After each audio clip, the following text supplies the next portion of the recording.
Pasteur et docteur Laurence Don pour ces belles paroles. Merci au pasteur Cyril Don, merci pour les autres. Et bonsoir à tout le monde. Alors, je vais donc lire cet hommage que j'ai écrit en mémoire donc, de Patrick Cobham. Alors, chers frères et sœurs dans le Seigneur, mesdames et messieurs, l'honneur de l'hommage que je prononce aujourd'hui devant vous, en mémoire de Patrick Cobham Mengouan, devrait plutôt revenir à quelqu'un d'autre, à un plus proche, qui soit peut-être mieux indiqué que moi. Car mes études doctorales, mon métier d'enseignant et ma carrière m'ont écarté de ma nation depuis de nombreuses années. Je n'ai plus suivi mon cher Patrick dans son travail chrétien qu'à distance. Si j'en accepte cependant la dignité et la charge, éminente par ailleurs, c'est parce que l'homme dont nous célébrons en ce jour la mémoire était devenu, comment dire, un homme passerelle, Amen. Une fraternité ecclésiale, un pont jeté entre les cœurs ouverts, sans aucune exclusive, ça a été dit.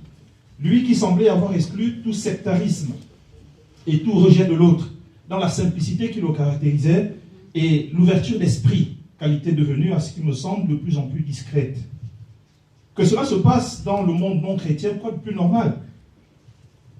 Dieu seul en est l'ultime comptable. Mais que cela déchire à ce point le corps de Christ me paraît rédhibitoire et scandaleux, pathétique et douloureux, effroyablement symbolique de la fin des temps, au sujet desquels l'apôtre Paul nous dit que l'amour d'un grand nombre se refroidira. Qu'à cela ne tienne, le fruit de mes rapports avec Patrick Cobham a d'abord été celui de l'accueil de la foi sincère et précieuse qu'il a reçue dans sa jeunesse. Déjà moi-même croyant, nous nous sommes rencontrés, connus et appréciés au lycée d'État de l'Estuaire, sur le terme des années 80. Lui au centre d'évangélisation Béthanie, moi à Jeunesse pour Christ à l'Alliance chrétienne. Je me rappelle bien de cette période où cet établissement scolaire était devenu notre seconde chapelle, avec nos rassemblements, hein Carole? Nos rassemblements pour la foi pendant les pauses de récréation entre les cours. Et je me rappelle aussi M. Logo qui était un peu notre petit pasteur déjà à l'époque. On ne savait pas trop qui était de Béthanie et qui n'en était pas, ça ne nous intéressait pas. On était des frères, un point c'est tout. Amen. Je me rappelle encore comment je me faisais taper sur les doigts. Laurence vient de le rappeler, par les responsables du groupe de jeunes auquel j'appartenais, parce que je faisais des fugues spirituelles pour aller retrouver ce que j'avais toujours considéré si proche de ma foi, si fraternel dans l'engagement commun pour Christ qui nous enflammait et qui nous construisait déjà. Nous partagions déjà très tôt les mêmes violons dingues, Patrick et moi. Lui la guitare, moi la flûte. Nous avions déjà une passion unique, l'amour fervent du Seigneur Jésus-Christ. Nos chemins se croisaient régulièrement à la cité de la Caisse, où après mon propre culte à VA2, je me coulais discrètement, le cœur battant, vers mes frères de Béto, comme on les appelait à l'époque, devenus tous les célèbres membres du ministère qu'on a connus et dont certains sont là. Et il faut dire que nombre d'entre eux étaient passés, comme disait Carole tout à l'heure, des UCJG de l'église évangélique à la cité de la Caisse en bifurquant par Jeunesse pour Christ. Faut-il rappeler qu'alors qu'aucune instance ecclésiastique librevilloise ne voulait à l'époque recevoir ces jeunes dans ses murs, JPC et mon pasteur à l'époque se firent la joie de recevoir les frères, des frères dont personne ne voulait. Certains y ont pris leur baptême d'eau, d'autres y ont trouvé femme, quand d'autres encore ont été consacrés au ministère. Une vraie fraternité est née entre nous et s'est consolidée. Est-ce là que Patrick a pris conscience que temples et églises, petits cercles et groupuscules ne sont que des faibles limites humaines et murales, comme le disent les philosophes accidentels? C'est une hypothèse simplement que je formule. Comment ne pas me souvenir de ce verbe de la fraternité que nous eûmes à partager un jour à des mœurs parisiennes? Et ce sourire gracieux dont il avait le secret, si discret, si fraternel, qu'il arborait toujours avec son éternelle équanimité, avec sa délicieuse bonhomie.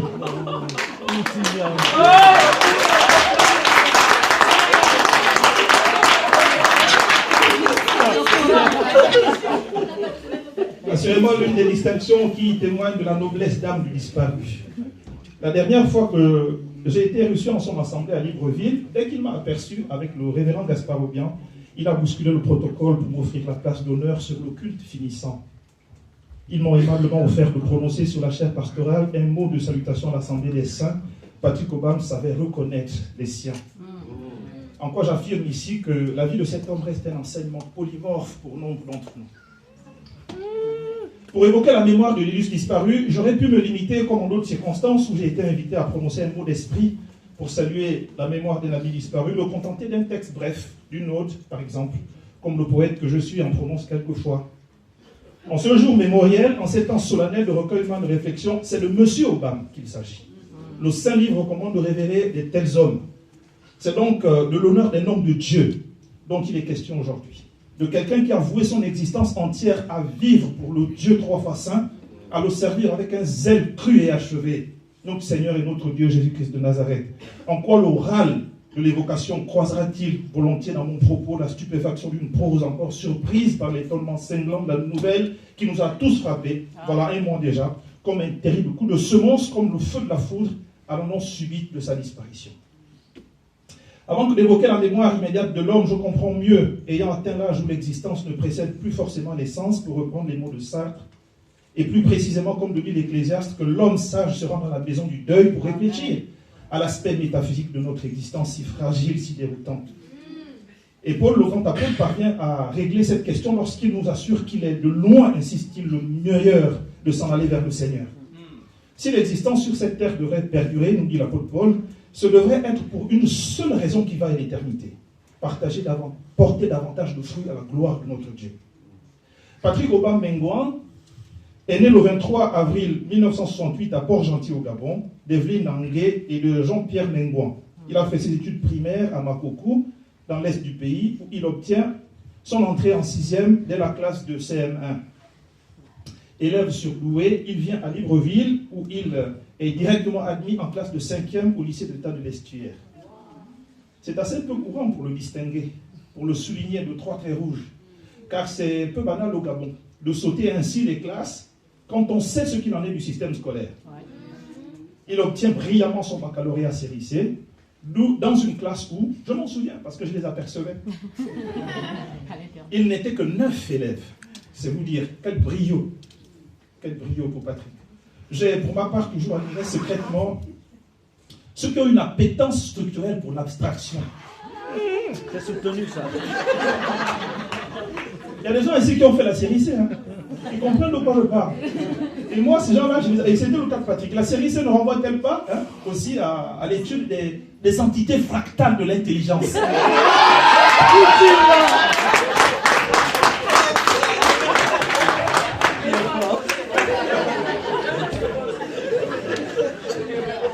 Suite à l'obtention de son baccalauréat, il rentre à l'Institut africain d'informatique, un fleuron de l'informatique dans la sous-région d'Afrique centrale à l'époque, d'où il sortira 3 ans après, nanti du diplôme d'analyste programmeur en 1990, et commencera une belle carrière dans l'un des plus prestigieux établissements bancaires de Libreville.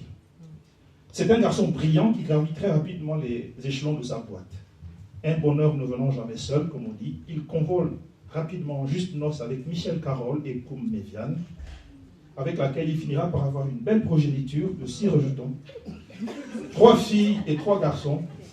Autant parler d'un équilibre qui est sain. Un biologiste dans la salle, donc on parle d'un équilibre mathématique à la descendance. 3 garçons, 3 filles. Il laisse aussi un petit-fils de 10 mois, Nolan Patrick. La vie n'a pas toujours été tendre avec Patrick, puisqu'il a connu une période de chômage rude de 5 ans. Lui qui devait prendre soin non seulement de sa famille nucléaire, mais aussi pourvoir aux besoins de sa mère et des autres membres de sa parenté immédiate, selon qu'il est écrit que celui qui ne prend pas soin de sa famille est pire qu'un inconverti. C'était donc un brave garçon qui a su faire face aux tempêtes de la vie et qui a su garder sa confiance en Dieu malgré tout. Il y a pour chacun d'entre nous un temps pour se lamenter et un temps pour danser, un temps pour jeter les pierres, un temps pour ramasser les pierres.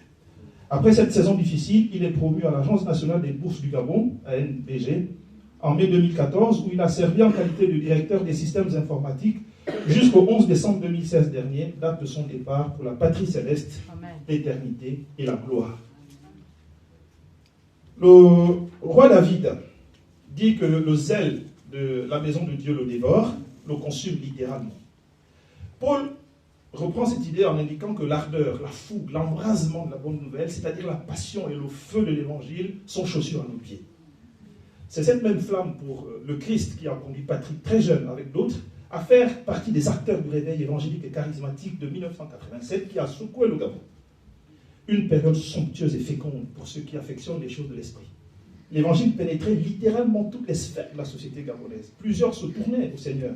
La parole de Dieu prêchée retournait le pays dans tous les sens au point que la République et le monde politique d'alors ont senti s'ébranler les fondements de la nation. Seigneur, quelle belle époque c'était. Quelle époque délicieuse, je m'en souviens. Nous étions si jeunes, si heureux, si brûlants du feu de Dieu. Amen. Rien d'autre pour nous n'avait de valeur, n'avait plus de valeur. Nous vîmes de nombreuses personnes, comme dans les actes des apôtres, se tourner vers le Christ avec bonheur. Le pays rayonnait. Nous sommes véritablement une génération à part. Madame Don, Monsieur, Madame Alogo et les autres, nous sentons et nous sommes, je crois, vraiment une génération que le Seigneur a appelée. Et j'en suis encore ému. Dans ce mouvement spirituel d'envergure, Patrick a occupé une place de choix. Yes. Le résultat de tout ce travail a fini par porter Patrick Boba-Mengouan à la vice-présidence du Centre d'évangélisation Béthanie, véritable fer de lance du réveil chrétien au Gabon en ce temps-là, et à la vice-présidence de la surveillance apostolique visionnaire et missionnaire, devenue par la suite le collège des ministères. Il était également le président de l'Alliance biblique sur 2 mandats. Mais Patrick Obam, c'était aussi au plan chrétien beaucoup plus que cela. Son témoignage était bien établi dans la chrétienté gabonaise. Comme je le disais au début de mon propos, il n'appartenait plus seulement au centre d'évangélisation Béthanie, non. Amen. Il était devenu une passerelle, un trait d'union des frères, l'homme de toutes les églises. Lui qui, avant plusieurs, avait accepté qu'il n'y a qu'une seule église en réalité, le corps de Christ. Amen. C'était l'homme de toutes les assemblées chrétiennes du Gabon, qui discutait et échangeait avec tous les pasteurs, qui collaborait avec tous les hommes de Dieu dès que cela était possible, avec tous les croyants. Patrick n'était plus que le pasteur de Béthanie. Sa maturité spirituelle et son expérience de la vie l'ont amené à comprendre que tous ceux qui confessent le nom de Jésus-Christ sont tous simplement des frères. Amen. Sa famille spirituelle, au-delà des limites et des faiblesses conjoncturelles des uns des autres. C'est important de le rappeler en ces jours de grisaille fraternelle, qui sont vraisemblablement les derniers, qui voient l'Église être divisée par les dissensions internes dont on ne voit souvent pas qu'elles ont pour origine réelle le travail de l'adversaire. C'est ainsi qu'il a adopté le répertoire des chants d'amour pour le roi des rois de Jeunesse pour Christ. Ça vient d'être rappelé par Madame Alogo et Madame Don. La fameuse JPC, l'Alliance chrétienne à laquelle j'ai appartenu dans mes jeunes jours. Il en a interprété quelques chants, on vient d'en chanter quelques-uns d'ailleurs, qu'il a par ailleurs adjoint, avec la permission de leurs auteurs, ça a déjà été dit, à des recueils aussi célèbres que J'aime l'Éternel de Jeunesse en Mission, par exemple. Qui sait encore, mais ça, je crois que Madame, donc, quand elle a pris la parole, je me suis dit, mais est-ce qu'elle a eu une petite souris pour venir lire mes notes, parce qu'elle disait exactement ce que j'avais prévu de dire. Hein, que se souvient encore que je veux me réjouir dans le lieu de mon salut, ou que qui sait encore que Seigneur, tu as ma référence, sont de Rose Meza, de JPC, version agapée aujourd'hui, affectueusement appelée Maman Rose, qui reconnaîtrait les chants de Lucien et Yenel de Calais, ou ceux de Clarisse en 22. Ils sont quasiment tombés dans le domaine public, et c'est tant mieux comme ça, parce que ça édifie tout le monde. C'était aussi cela la relation Béto-JPC. C'était cela le travail inclusif de Patrick Oba. Élever les autres de bon cœur. Amen. Chaque fois que cela a été possible. De même qu'il a œuvré également avec des célébrités telles que Claude et Julia Payan et bien d'autres qu'a cité Carole ici. Et les grosses pointures africaines du chant et de la musique chrétienne. Son bon désir était de vouloir éclore pour son pays des chantres de dimension internationale. Très estimé de ses pairs, il était une sorte de caution morale et spirituelle pour eux. Tous les événements de musique chrétienne et évangélique au Gabon n'obtenaient leur caution de sérieux qu'avec la présence physique, pour ainsi dire, et paternelle de Patrick Oba. Même lorsque celui-ci n'y présentait aucune prestation musicale. C'est dire à quel point Dieu l'avait élevé dans le pays. Le mois prochain se matérialisera d'ailleurs le dernier rêve qu'il a eu avec les autres, la naissance d'une association dite des Chantres Unis du Gabon, qu'il aurait eu à porter lui-même sur les fonds baptismaux. Le label Azaf Musique, qu'il crée en 1996, a contribué à former, à consacrer et à écrire et établir de nombreux chantres dans le ministère par une formation technique appropriée, mais aussi par la pratique des retraites spirituelles idoines, indispensables à l'éclosion d'une vie chrétienne victorieuse et d'un ministère réussi. L'ensemble des chantres évangéliques du Gabon le reconnaissent à juste titre comme le leader qu'il était, que dis-je, le mentor, le père. Amen. Ayant vu vivre et mourir Patrick Oba, les paroles de l'apôtre Paul me viennent à l'esprit. Il dit, pour moi, vivre c'est Christ, mourir est un gain. Une telle vie dévouée à la cause du Maître dans ce monde qui rejette Dieu et qui court fébrilement à sa perte est admirable. C'est un gain d'avoir vécu et travaillé pour le Christ, car désormais, la couronne de vie lui est réservée. Cette vie-là est belle, car elle nous interpelle sur notre propre condition spirituelle. Elle nous pousse à plus de consécration à Christ, à multiplier nos œuvres pour le Maître. Elle reste pour nous les vivants un modèle, un exemple à suivre. La soudaineté de la mort nous rappelle aussi notre fragilité à tous dans cette existence, où l'assurance des lendemains qu'affiche prétentieusement l'humain paraît presque toujours une certitude absurde et ridicule. En quoi le prophète Amos nous encourage-t-il à nous préparer d'urgence à la rencontre de notre Dieu un jour ou l'autre?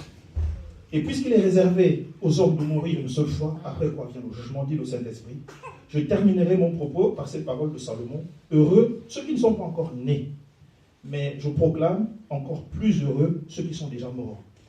Les morts en Christ, leurs œuvres les suivront dans l'éternité. Gloire et louange soient rendues à Dieu, le Père, de notre Seigneur Jésus-Christ et le nôtre, au sujet de la vie de notre bien-aimé frère Patrick Oba Mengouan. Heureux les morts en Christ. Amen. Le psalmiste Alain Faure chante une chanson que notre génération connaît. Si je partais, non, ne pleure pas, car on se reverra là-haut dans le ciel. Heureux, et il dit, tu me rejoindrais. Si je partais, non, ne pleure pas, car là-haut dans le ciel, tu me rejoindrais. Heureux ceux qui ont le cœur pur, dit notre Seigneur, car ils verront Dieu. Et moi j'ajoute, ils reverront un jour Patrick dans la gloire de Dieu. Amen. Amen.